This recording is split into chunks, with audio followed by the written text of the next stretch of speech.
dia para você, seja muito bem-vindo e bem-vindo à sua consulta com hora marcada. Consulta ao doutor está no ar. Mais uma semana começando, aproveita, claro, para te perguntar como é que foi o seu final de semana. Aproveitou para descansar ou acabou ali se cansando ainda mais? É muito comum a gente resolver colocar tudo em dia logo no final de semana e acaba chegando na segunda-feira já cansado. Mas é muito importante que a gente pare para se avaliar, que a gente pare para se observar nesse primeiro dia que inicia ali um novo ciclo de 7 dias. Exatamente por isso que a gente aproveita as segundas-feiras para colocar a nossa saúde mental no foco.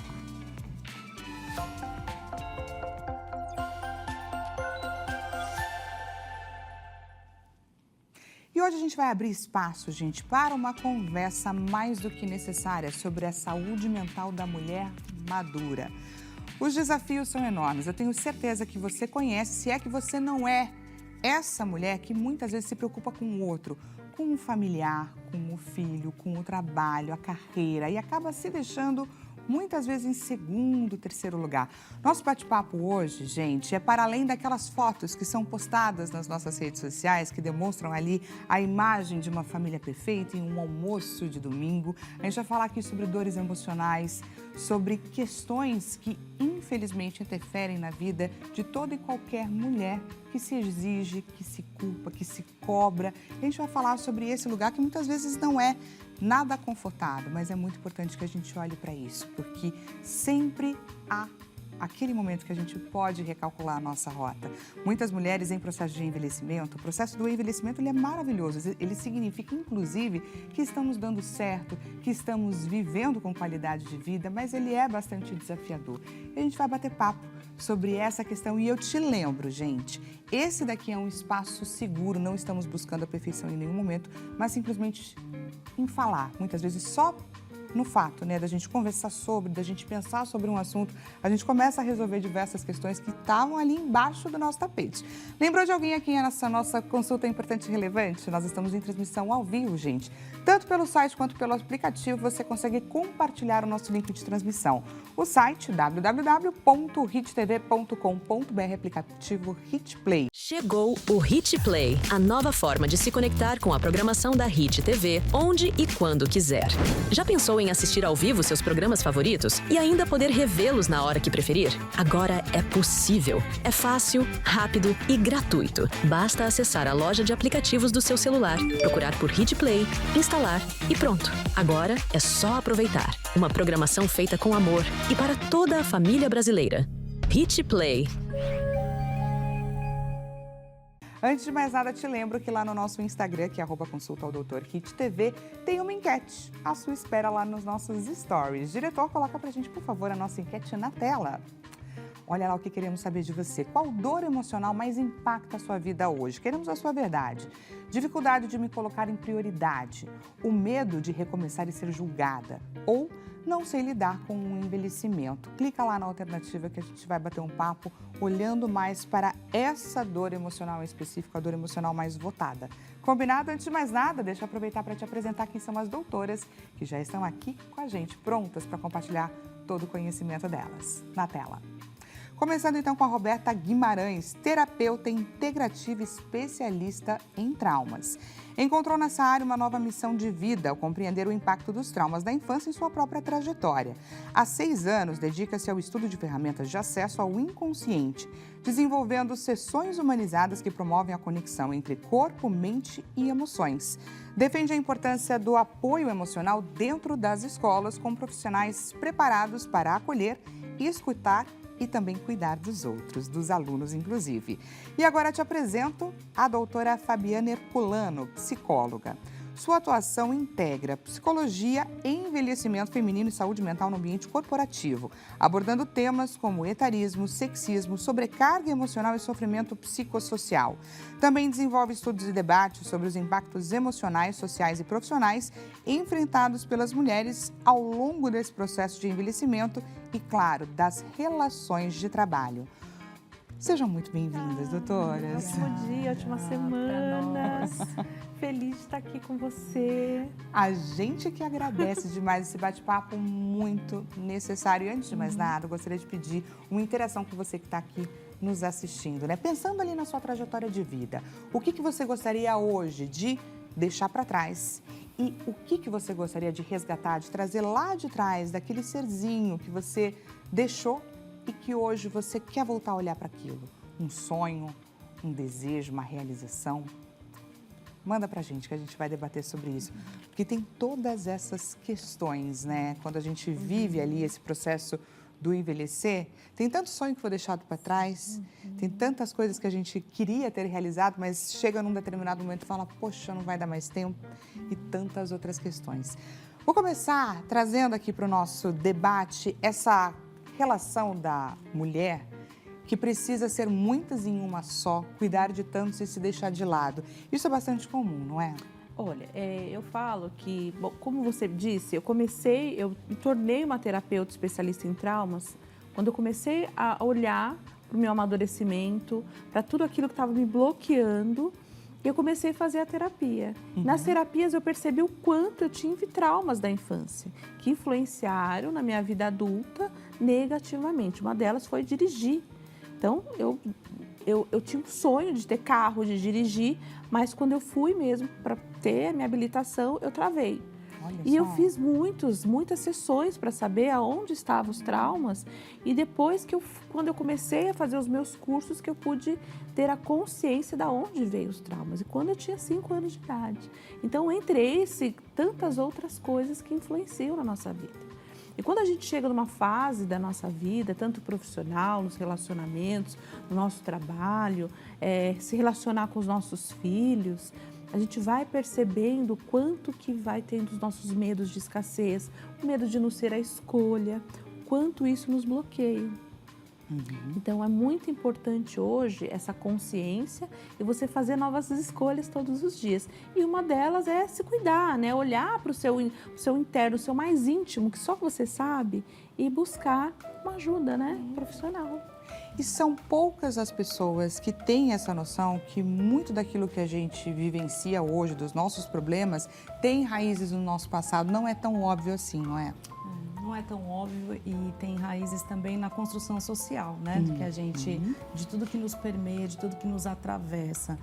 Quando a gente traz isso à consciência, quando a gente busca autoconhecimento de todas as maneiras possíveis, a gente consegue entender que a culpa materna, por exemplo, que é um dos grandes atravessamentos da mulher madura, ele é uma construção social. E a gente pode ser capaz de fazer escolhas para transformar e ressignificar isso a qualquer momento da vida.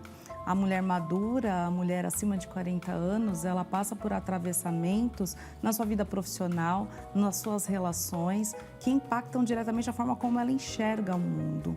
A gente não enxerga o mundo só pelo que somos, mas daquilo que nos construiu, né?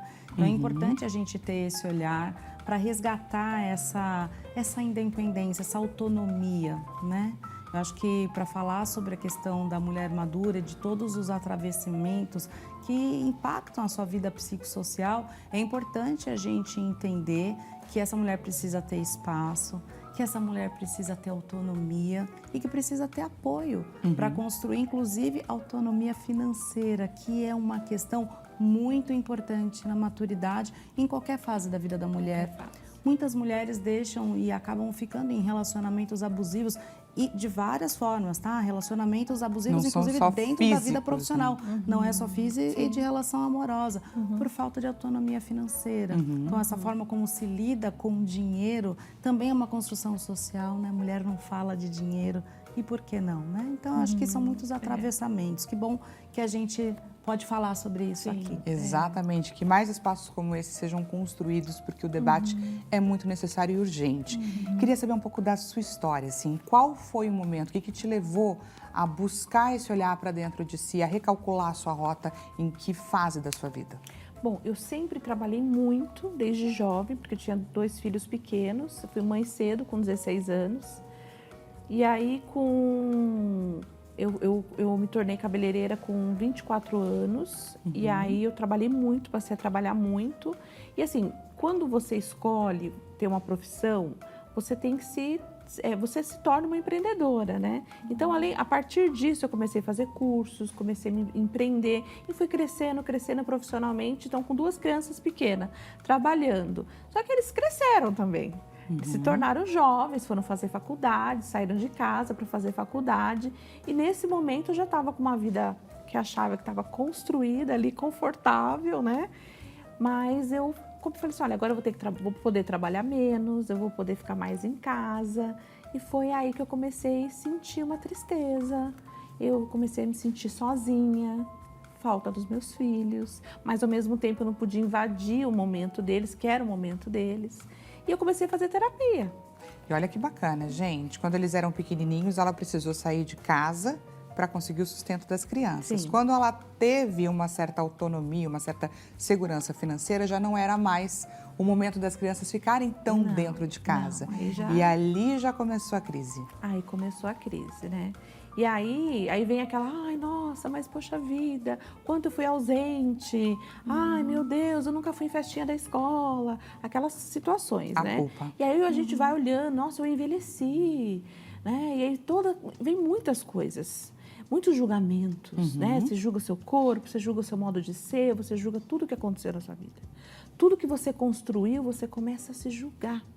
E aí eu comecei a fazer terapia. E na terapia eu fui entendendo as situações da minha vida. Eu fui me colocando em todas as etapas da minha vida. Isso foi muito importante. E aí o terapeuta falou, vai fazer um curso que não tem nada a ver com a sua profissão. E eu fui fazer um curso que trabalhava o nosso emocional. E eu percebi ali nesse curso o tanto de traumas que eu tinha. E eu falei, nossa, eu quero me tornar uma terapeuta. Mas aí veio um outro julgamento.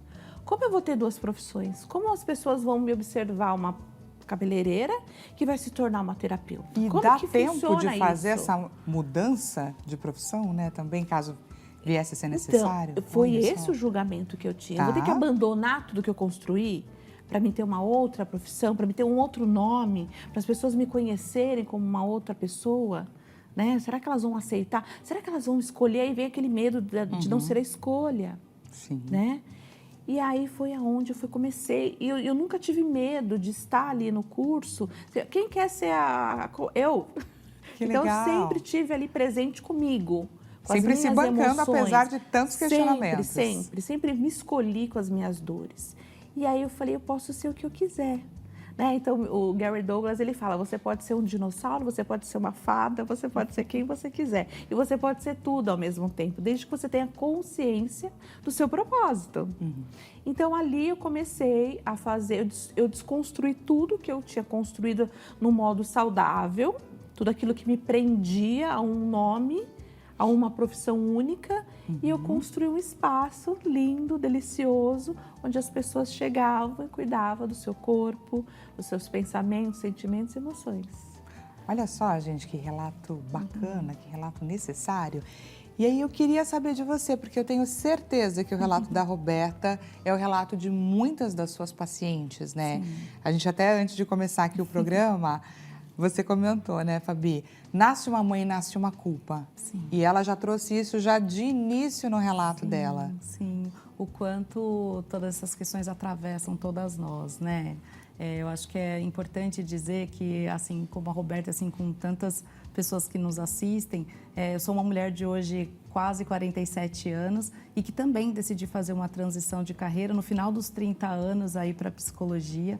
Trabalhei durante a minha vida toda com comunicação e marketing. Tá. E fazendo também, como a Roberta, uma formação em inovação, em design thinking, eu encontrei esse olhar de olhar o ser humano a partir de outras lentes.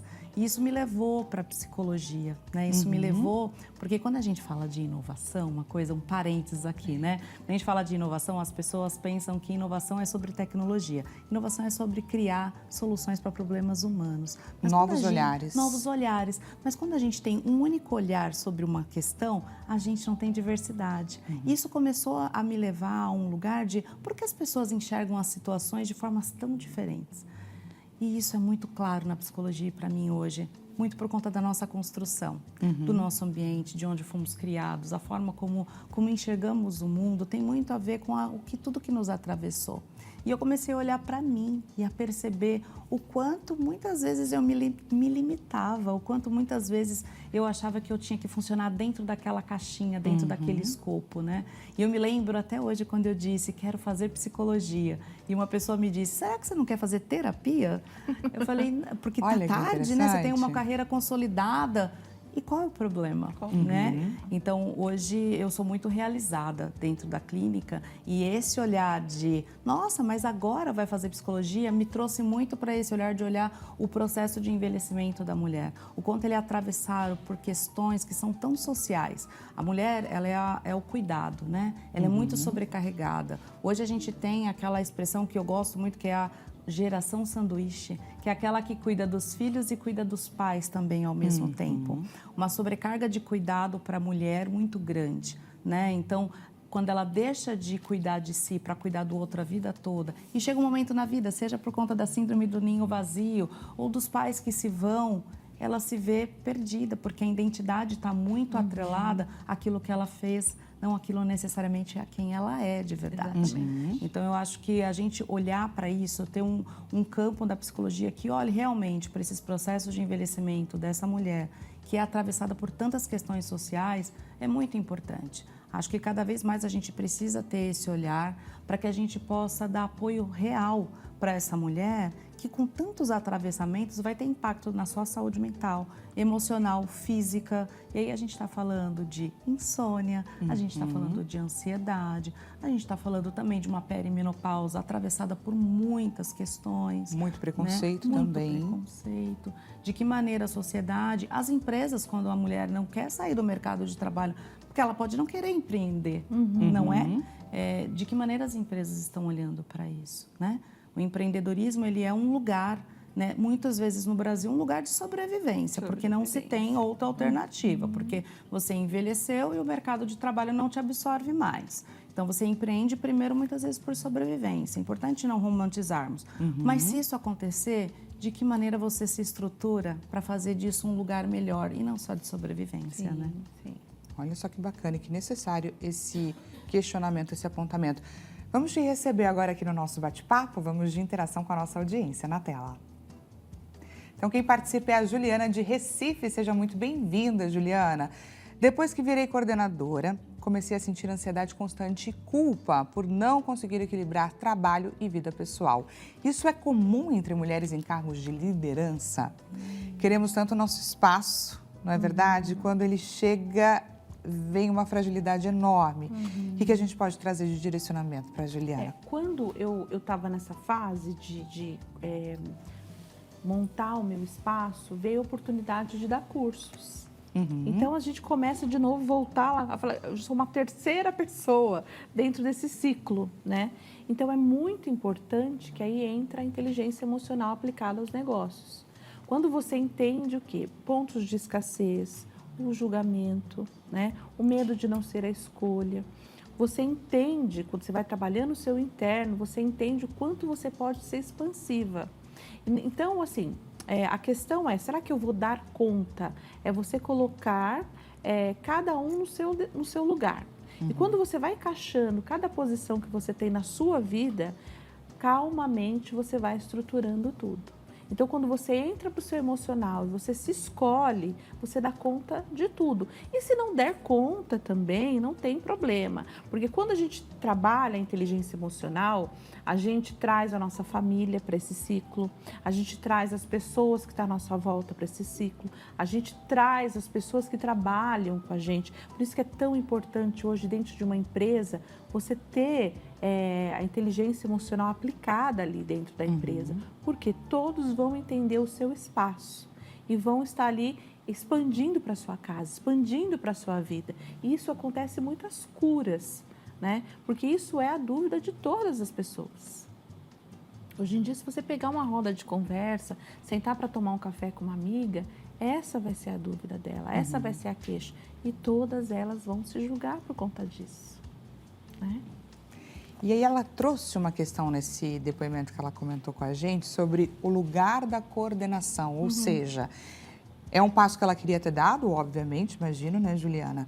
Mas que envolve muitos desafios, principalmente o de ocupar esse espaço e saber olhar as pessoas desse ponto de vista. Como se fortalecer? Porque muitas vezes a gente almeja um lugar maior, um lugar melhor a vida inteira. E quando esse momento chega, como sustentar essa escolha e não perder, né? Porque aí você se sente observado, olhado e julgado por todos também. Sim, e aí eu acho que a gente está falando também de um lugar que é muito comumente falado, que é a síndrome da impostora, né? Olha que como é que legal. você não sustenta aquele lugar para o que você está preparada.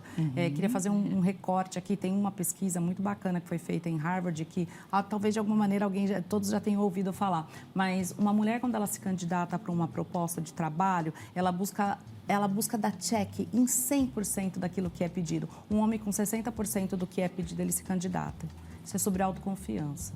A mulher, ela não tem realmente uma construção social que dê autonomia a ela e essa autoconfiança. E aí a pergunta é, como desenvolver isso internamente? Muito mais em ambientes corporativos, onde de fato a mulher ela não tem um espaço para crescer.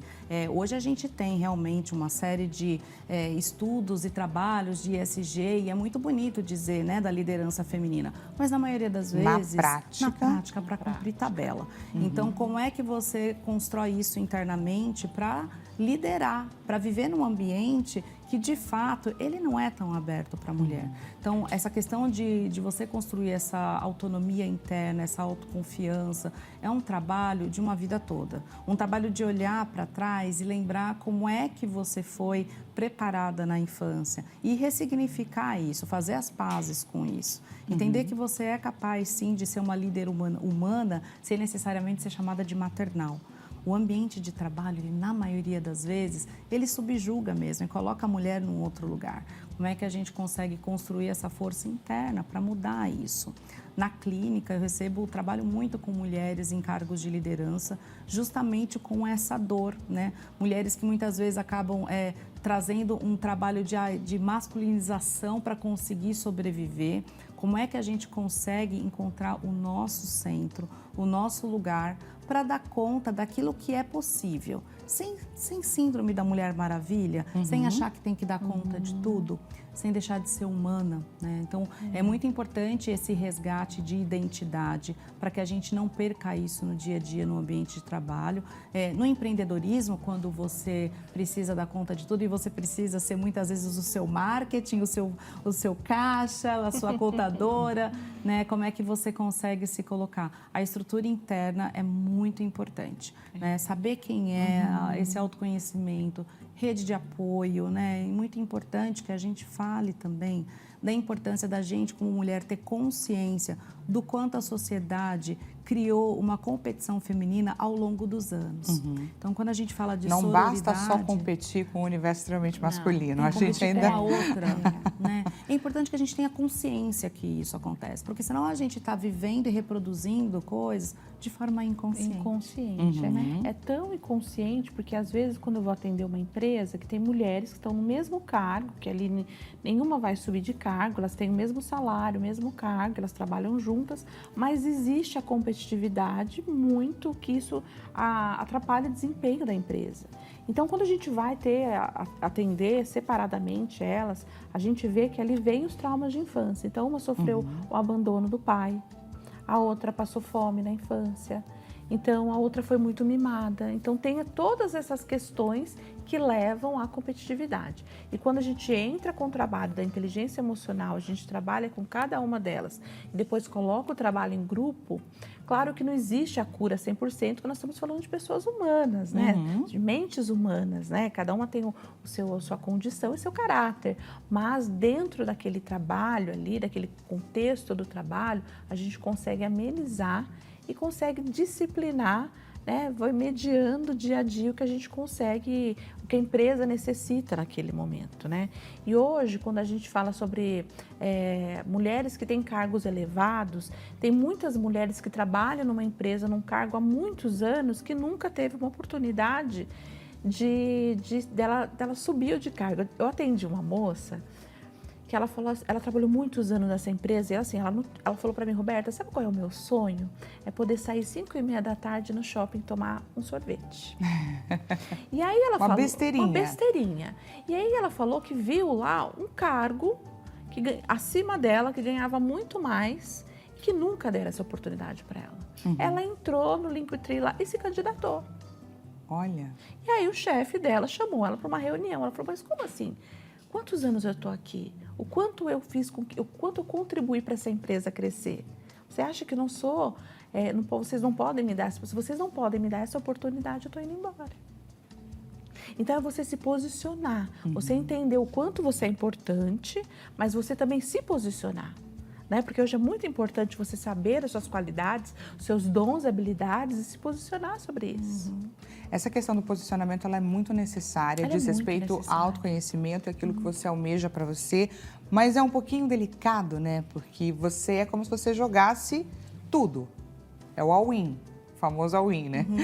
Agora vou jogar tudo que eu tenho, pode ser bom ou pode ser extremamente negativo. Você está num relacionamento abusivo. Se você está anos num relacionamento abusivo e você não vê que não existe um amor, não existe uma compreensão, não existe um cuidado, por que você vai se manter ali?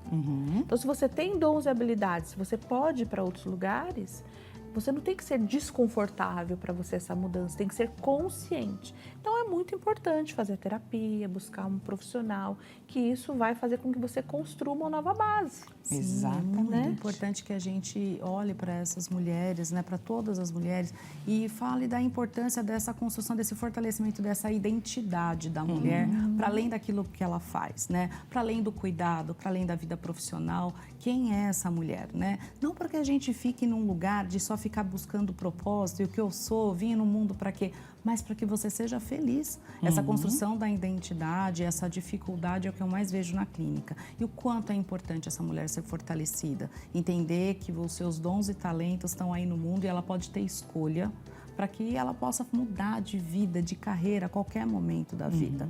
Né? Essas escolhas são possíveis, essas escolhas dependem também de educação. Então, investimento em educação, investimento em fortalecimento interno, em autoconhecimento, processo terapêutico, entender sobre finanças comportamentais, isso é muito importante. No Brasil, a gente não tem isso na escola, né? É tão raro que você fale sobre empreendedorismo na escola, né? E isso é tão importante. Sobre saúde financeira. Sobre saúde financeira, isso é tão importante. Então, eu acho que é uma gama de situações que atravessam a mulher, que a gente, pelo menos na clínica, tem essa oportunidade de trabalhar com essas mulheres, e eu vejo o quanto é importante esse fortalecimento e a gente ter esse olhar de forma integrativa, né?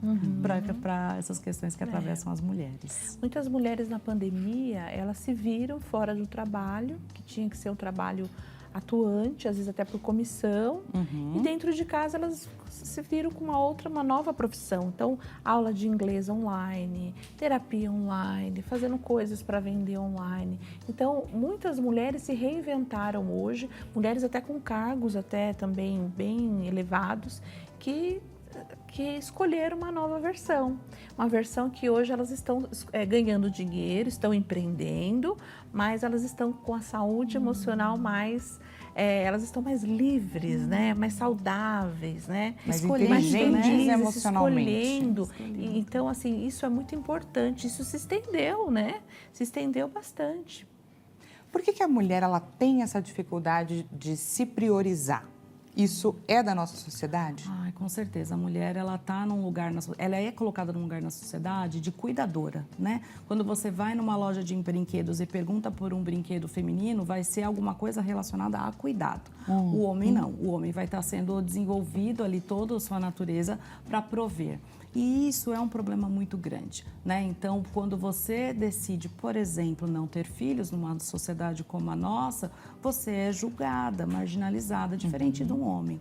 Numa entrevista de emprego, quantas vezes eu ouvi com quem ficam os seus filhos? Eu tenho certeza que meu marido nunca ouviu isso. Né? Então, esses atravessamentos, a gente precisa ter noção deles, e isso na clínica psicológica é muito potente. Quando você tem noção de onde você está pisando, de tudo que te cerca, fica muito mais fácil você entender como sair daquilo. Muitas vezes uma relação abusiva, quem vive uma relação abusiva, não consegue se enxergar dentro daquela relação. Difícil identificar. Muito difícil. Muito difícil. Muito difícil. Então, é importante que a gente fale sobre isso, que a gente consiga enxergar caminhos e escolhas, né? A Valesca Zanello, que é uma grande psicóloga da Universidade de Brasília, ela tem alguns livros muito importantes sobre saúde mental, gênero e dispositivos, e ela tem um livro perfeito sobre a prateleira do amor, que ela fala sobre como as mulheres, elas são escolhidas. A prateleira do amor, de Valesca Zanello. Ela fala que as mulheres, elas são escolhidas, e é verdade. A competitividade feminina, ela nasce disso, de ser escolhida por um homem. Mas quando a gente consegue resgatar isso, de que a mulher pode escolher em qualquer tempo, isso é muito poderoso. Isso é muito poderoso. Olha, gente, que bate-papo interessante que a gente está tendo aqui juntinhas nessa manhã. A Consulta Doutor vai para um rápido intervalo e eu já estou te esperando.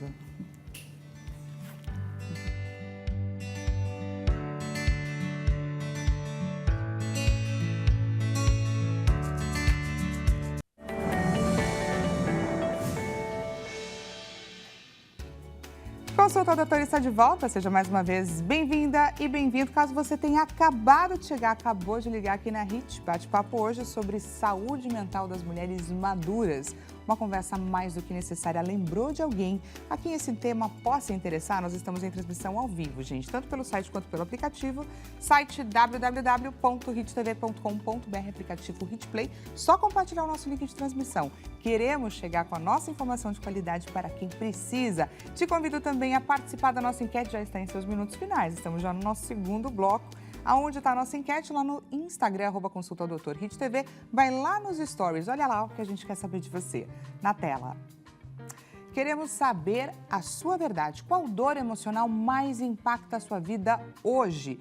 Dificuldade de me colocar em prioridade, o medo de recomeçar e ser julgada ou não sei lidar com o envelhecimento? Clica lá na alternativa que a gente vai falar sobre isso, trazer isso à tona aqui no nosso bate-papo.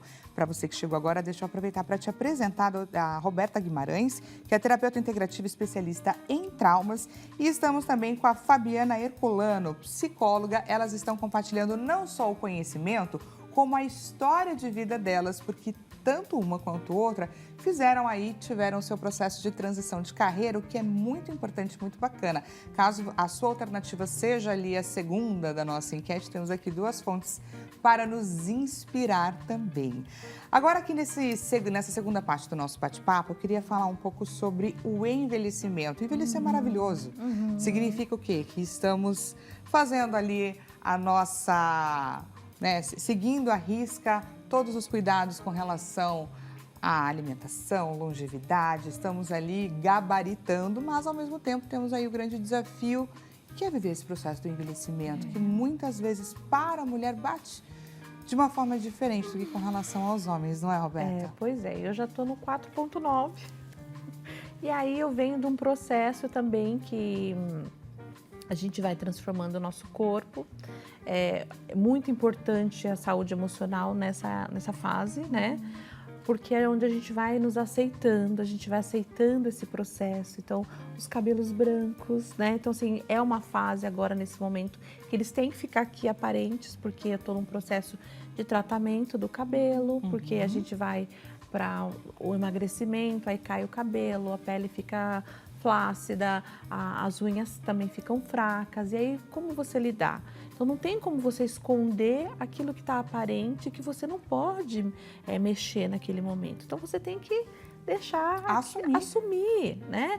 Então, vamos enfrentar esse processo e aí o que a gente vai fazer? Estamos acima do peso, então vamos controlar isso, mas também com felicidade, com alegria. É gerenciar. Quer comer um bolinho gostoso, um bolinho de chocolate? Vamos comer um bolinho de chocolate, mas vamos tomar aquele chazinho gostoso que libera o triptofano, a melatonina. Vamos ler um bom livro, né? Vamos fazer uma terapia gostosa, uma meditação. Se sentir aquele momento que você está angustiada, quer chorar embaixo do chuveiro, está livre para isso também, não todos os dias, mas de vez em quando faz muito bem, né?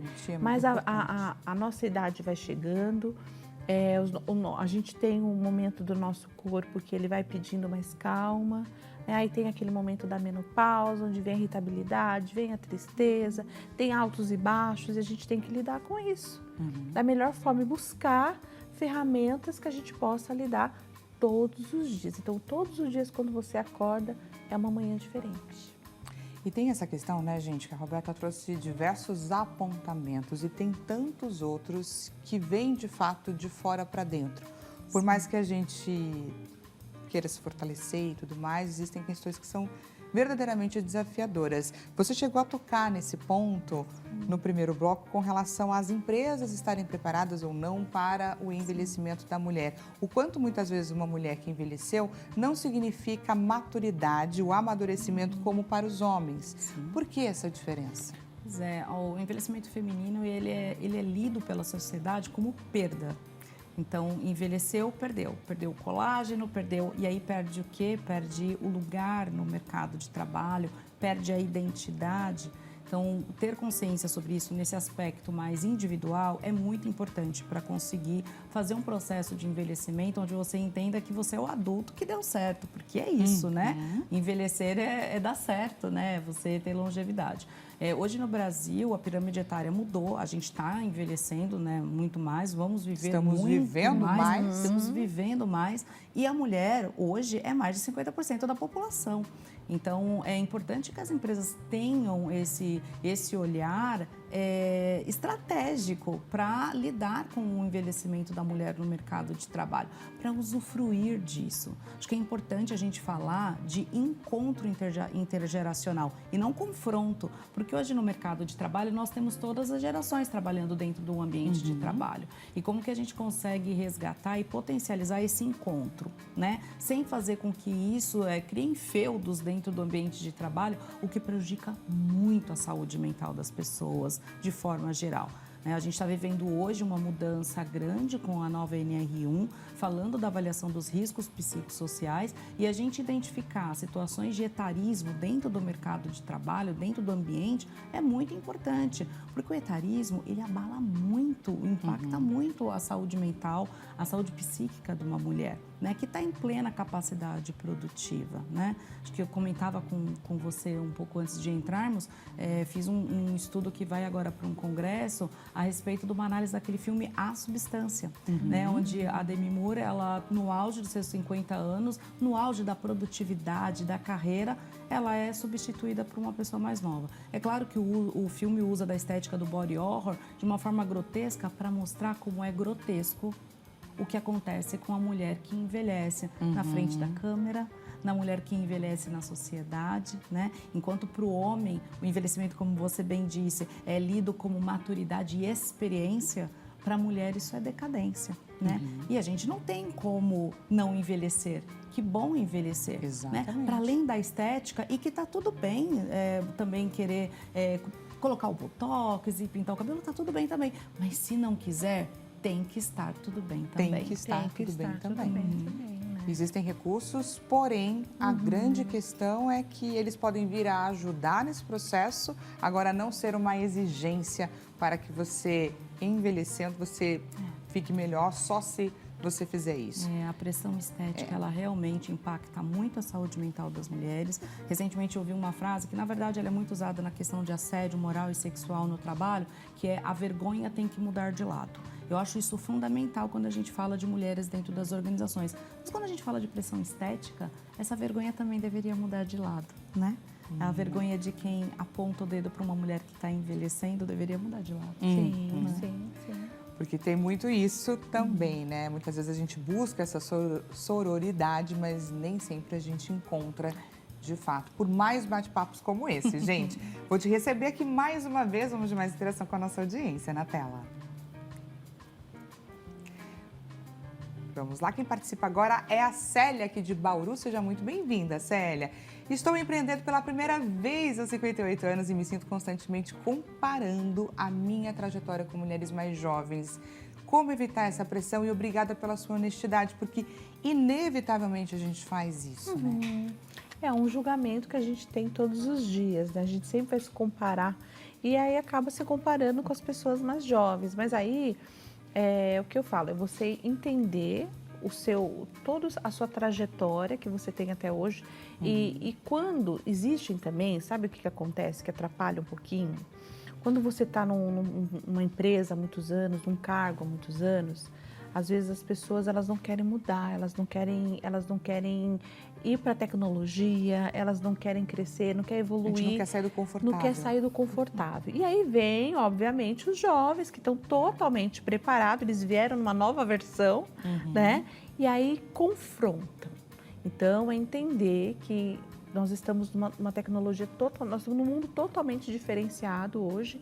Então, assim, acabou o antigo, agora é o novo. Cada vez mais nós vamos ter um novo na nossa frente. Então, a gente tem que sim, não adianta ficar confrontando, a gente tem que ceder e ser a fonte de inspiração para os jovens também. A nossa experiência pode sim ser a fonte de inspiração para esses jovens que estão trabalhando com a gente. E aí eu falo mais uma vez a importância da inteligência emocional aplicada aos negócios, de estar dentro das empresas, de estar dentro dos setores, de estar desde o dono da empresa, do nome da empresa, a todos os setores que estão ali. Você pode reparar que se você pegar algumas empresas, algumas mulheres, qualquer pessoa que trabalha dentro de uma empresa, você fala assim, qual que é a pessoa que você menos se dá bem ali na sua empresa? O RH. Ninguém gosta do RH. Ninguém gosta do RH, gente. A primeira coisa, quando eu faço uma reunião, qual é o problema? Eu tenho um problema com o RH. Mas às vezes não é um problema. Às vezes é um olhar para ver a hierarquia. E aí existe essa coisa de eu estou mais tempo na empresa, eu estou mais antiga na empresa, eu conheço tudo sobre a empresa. Só que se modernizou, nós temos jovens, chegou pessoas novas, tem uma estrutura diferente. Então vamos nos unir? Vamos entender o que está acontecendo aqui? Vamos estruturar o antigo com o novo? Então é muito mais fácil a gente se abrir para isso com amorosidade, com gentileza, sem julgamento das duas partes, e entender essa evolução. Que era exatamente o que você estava pontuando sobre até ser interessante e importante essa interação entre gerações, né? Porque um estimula o outro. E é bacana. O comparar, eu acho que tem ali uma dose que é necessária e importante, né? Eu acho que até para trazer esse conforto para a colega que tão corajosamente nos trouxe esse ponto. Exato. Eu acho que duas coisas quando a gente faz uma transição de carreira. Aí, no caso dela, ela está indo para o empreendedorismo, né? Primeiro, se preparar muito bem, entender que a gente precisa estar preparado para empreender, principalmente saindo de CLT, como provavelmente era o caso dela. Então, se preparar psicologicamente, financeiramente, ter uma estrutura de apoio, isso tudo é muito importante, né? Não vou a psicóloga aqui dizer apenas faça terapia, não é só sobre isso, né? Olha que legal, A gente precisa estar muito cercado de uma estrutura que te apoie. Mas eu acho que uma coisa muito importante que ajuda muito, lembrar que quando você empreende aos 58 anos, você traz uma história, uma bagagem inteira, você não começa do zero.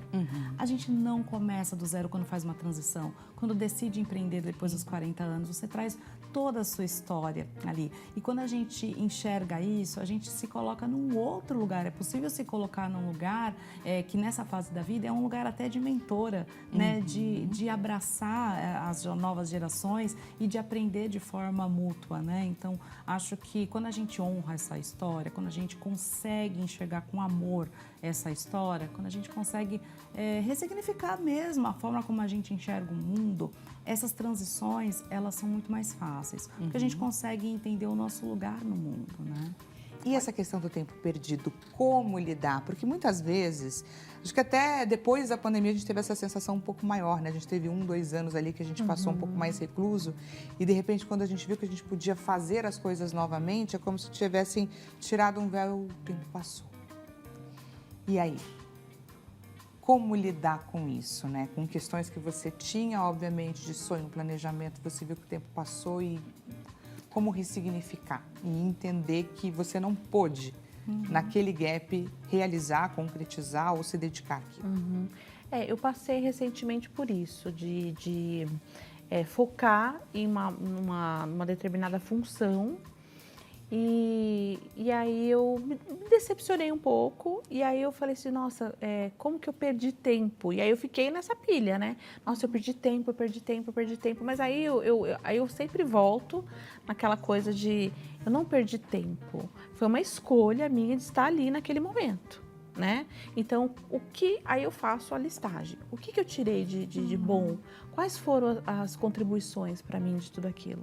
Então, ali eu me vi que eu poderia caprichar mais ainda. Me veio novas ideias, me veio novas possibilidades. E quando eu acordei para isso, eu falei, não foi só uma perda de tempo, e sim foi uma possibilidade de criar mais. Ai, que legal. Então, eu entrei mesmo, cheguei quase no burnout por conta de um peso que eu estava num processo de focar mesmo. Mas eu falei, não, eu tenho duas escolhas aqui. Ou eu entro no burnout ou eu entendo o que eu estava fazendo ali. Né? Então, aí vem aquela coisa de você estar com outras pessoas juntas. Porque eu sempre trabalhei sozinha. É quando você está com outras pessoas que não entendem ali o seu propósito, aí você cai em uma de que você não é necessária naquele momento. Você começa a se questionar. Se questionar, se julga novamente. E quando você traz essa consciência para você, aí você traz muitos aprendizados. Olha que importante, gente, porque essa sensação do tempo perdido, ela é válida. E é horrível, gente. É horrível, mas infelizmente ela é válida. É. O que não pode haver é o achar que não dá mais tempo, não é? Sim, e eu acho que também concordo com a Roberta, isso da forma como você enxerga um momento em que você dedicou tempo a algo e aquilo não deu o fruto que você esperava. É a forma de enxergar, porque é isso, foi perdido ou você colocou energia em algo que o resultado foi diferente do que você imaginava. E o que você faz com isso? Ter clareza sobre a vida e sobre como as coisas funcionam é muito importante. Nada está no nosso controle. Agora, o que está no seu controle? Né? Eu gosto muito da filosofia estoica, porque te coloca muito nesse lugar de abraçar aquilo que é possível estar dentro do seu controle, aceitar a vida, não de uma forma, tudo bem, deixa pra lá, mas compreender que, de fato, nem tudo está no seu controle. Mas o que você faz daquilo que a vida faz de você, né? O que você faz com aquilo que você recebe? Isso sim está no seu controle. Então, a forma como você ressignifica algo, a forma como você decide aprender sobre determinada situação, isso tudo diz muito sobre você e sobre como você pode construir novos futuros, né? Eu acho que quando a gente vai para esse lugar, que é muito comum a mulher ir, né, de tempo perdido, perdi o meu tempo numa relação, perdi o meu tempo dentro de um trabalho que não me reconheceu. Primeiro é saber que a gente tem escolhas e mesmo quando a gente não escolhe, estamos fazendo uma escolha, né? Então, isso é muito importante, ter clareza sobre as nossas decisões e por que a gente toma determinadas decisões. É muito importante para que a gente possa ressignificar essas atividades que a gente se coloca, né? Porque eu acho que a gente nunca perde. De verdade, a gente nunca perde. A gente ganha experiência e conhece formas de não se fazer determinadas coisas, né? Então, acho que foi Thomas Edison Nem que seja para disse. isso, né? Para dizer, não faço mais esse caminho. Não faço mais dessa forma. Ainda assim é válido. Ainda assim é válido. É claro que não dá para romantizar, existem situações de risco, existem situações de violência, mas de alguma maneira é conseguir entender que passado não se muda, mas que esse futuro se constrói. Com escolha, com autoconhecimento, com um processo terapêutico sério, com estudo, com educação. Então, fazer escolhas saudáveis para si, para essa mulher que cuidou a vida toda e se colocou de lado, é um caminho muito importante. Porque o autoconhecimento é um privilégio. Você parar para se conhecer, fazer um processo terapêutico, estudar, é um lugar de muito privilégio. Que a gente possa utilizar mais esses lugares. Fato, isso daí, gente, é um fato. O autoconhecimento é um lugar de privilégio que todos nós temos que experimentar, que viver aí ao longo da nossa trajetória. Vamos de mais interação com a nossa audiência na tela. A Eliane Ribeiro, seja muito bem-vinda de Vitória. Bom dia para você também. Durante anos tive medo de errar e isso não me impediu de tentar muitas coisas. Agora eu quero deixar o perfeccionismo para trás e seguir acreditando mais em mim. Esse é o meu relato, Dani. É importante deixar algumas coisas no passado. Olha que bacana, Eliane. Isso é um fato, né? É um fato. Por mais que, às vezes, a gente saiba a necessidade de fazer isso, colocar em prática é muito difícil, né? E pelo relato dela, a gente viu o quanto ela conseguiu, de fato, olhar para isso, definir e cravar.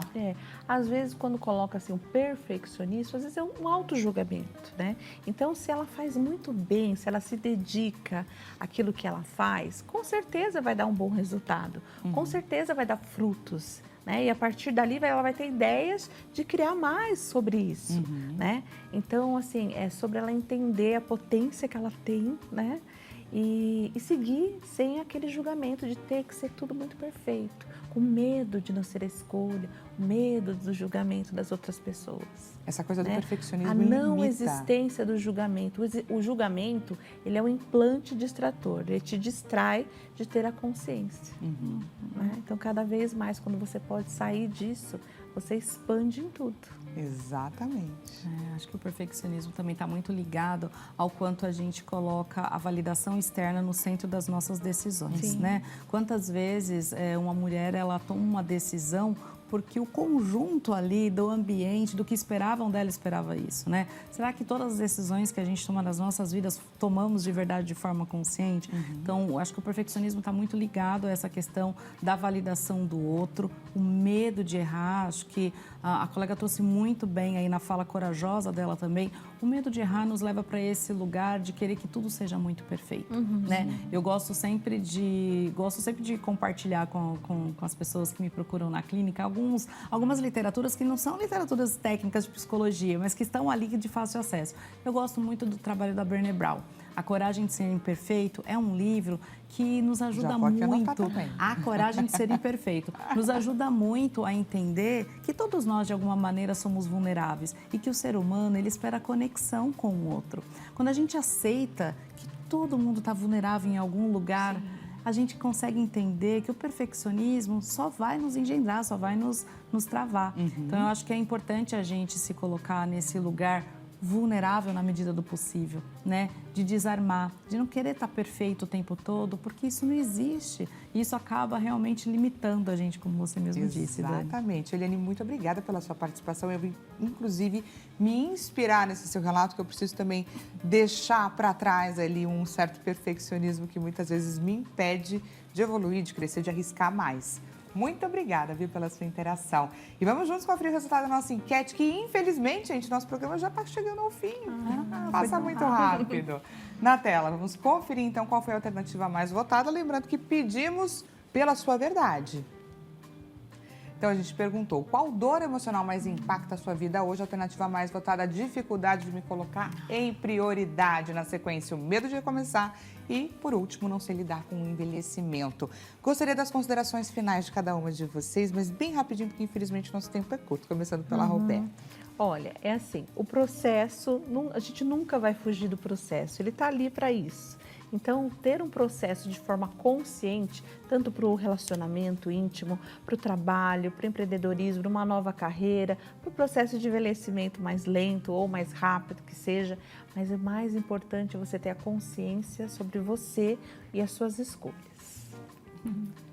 Bom, e lembre que você sempre tem escolha. É importante que a gente saiba que a sociedade construiu um lugar para nós mulheres muito difícil, mas não é impossível da gente romper essas barreiras, né? Então, busque se conhecer, procure o processo terapêutico, procure ler, estudar, conversar com outras pessoas, esteja também próximo de pessoas que te inspirem, né? Em ambientes, na medida do possível, que te levem para um lugar muito melhor e construa seu futuro. Gente, só tenho a agradecer esse bate-papo. Espero que você aí do outro lado da telinha também tenha se inspirado com essas doutoras. Eu saio daqui extremamente inspirada, gente. Aproveito para deixar os contatos da Roberta Guimarães, deixo à sua disposição o Instagram, Roberta Guimarães, 3 underlines no final, dessa forma como está aparecendo aqui na nossa tela. E a Fabiana Herculano deixa à sua disposição LinkedIn e também deixa o Instagram e o e-mail. Instagram, fabianaherculano.psi e o e-mail só @gmail.com adicional. Desejo a você um excelente início de tarde. A gente volta a se encontrar amanhã nesse mesmo horário. Muito obrigada pela parceria, pela companhia mais uma vez. Até mais, gente. Até mais. Obrigada, gente.